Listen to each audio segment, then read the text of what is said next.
Today, we are going to dive into an absolutely epic story. It's a tale of power, of pride, and of a transformation that is just mind-blowing. This story comes from an incredible collection called Katha, and it all starts with a king who had conquered the entire world but hadn't even begun to conquer himself.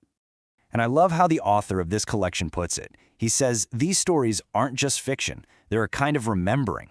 The idea is that these aren't just tales to be read, they're deep, timeless memories that are kind of waiting to be woken up inside all of us. And the story we're about to jump into, it is the perfect example of that. All right, so let's meet the man of the hour, King Kaushika. This guy is a ruler with immense power. He's conquered kingdoms, he's a master of war. You could say he represents a state of being we all know pretty well. That ambitious ego, you know? The part of us that's driven to own and control the world around us. So on the outside, Kaushika looks like he's at the absolute peak of success. But on the inside, there's this void, an emptiness that all his victories just can't seem to fill. And it's this deep restlessness that pushes him away from his own court and into the forests, looking for sages, searching for a totally different kind of power. So this search, it leads him to the quiet home of a man named Vashistha. Now Vashistha is a Brahma Rishi, which is like the highest order of sage you can get.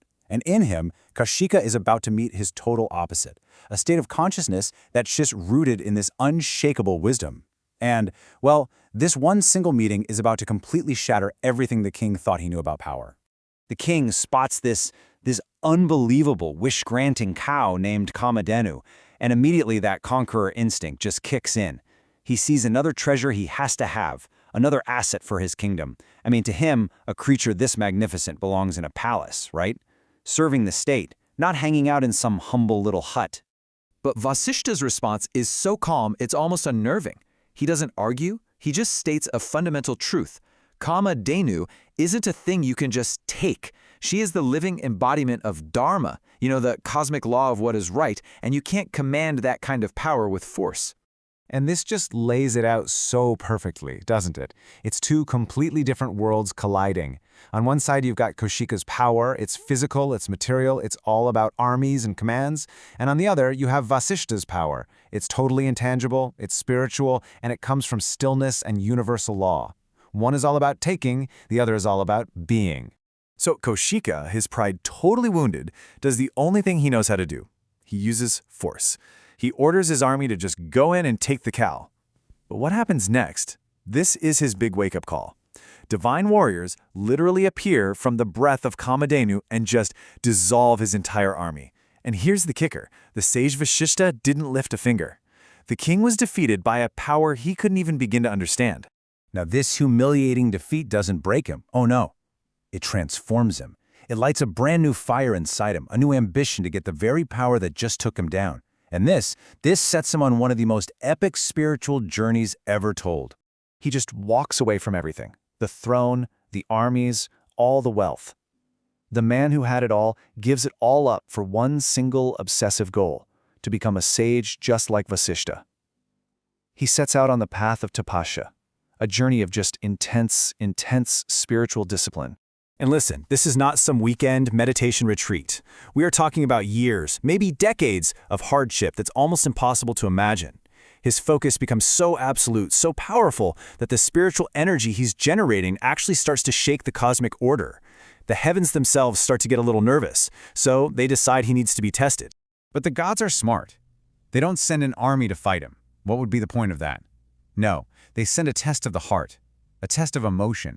Her name is Menaka, a celestial being of just breathtaking beauty. She represents a totally different state of consciousness, the call of worldly love, of human connection. She doesn't show up like an enemy. She comes with softness, with music, with the promise of companionship.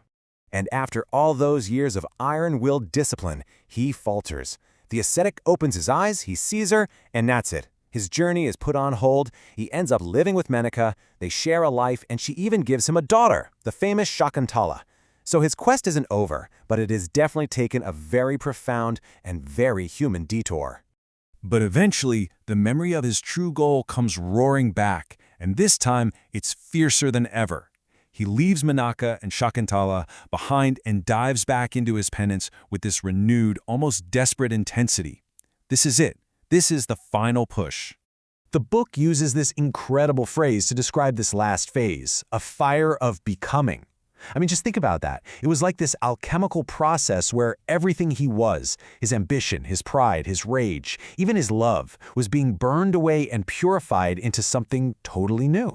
And right at the peak of this spiritual fire, something is revealed to him. He doesn't write it, he doesn't compose it. It's more like a cosmic truth, a vibration, a sound, just dawns upon his consciousness. And the Gayatri Mantra, one of the most sacred mantras in existence, is revealed through him.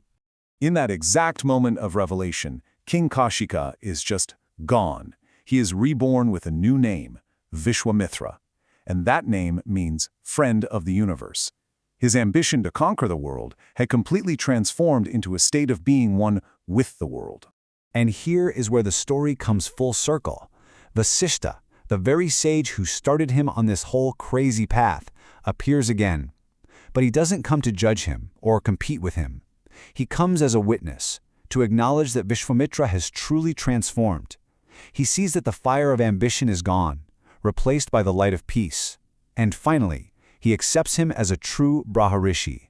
So, what does this amazing story mean for us right now?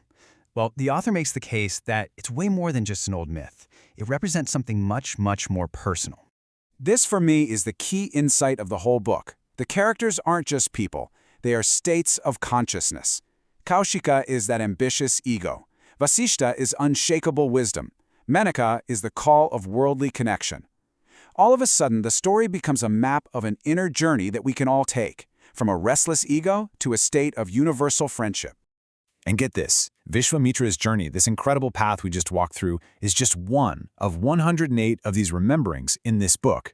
Every single story is a map, designed not just for you to read, but for you to feel, to actually transmit a certain state of being. So if this journey from a king to a sage resonated with you at all, trust me, it is just the beginning. You can explore all 108 of these stories that map the landscapes of our consciousness in the book Katha, 108 Stories from the Vedas and Puranas by Kanav Sachdeva. And we'll leave you with this question from the author himself. He suggests that these stories are not about learning something new, but about remembering something ancient that's already within us. A pretty powerful thought to sit with.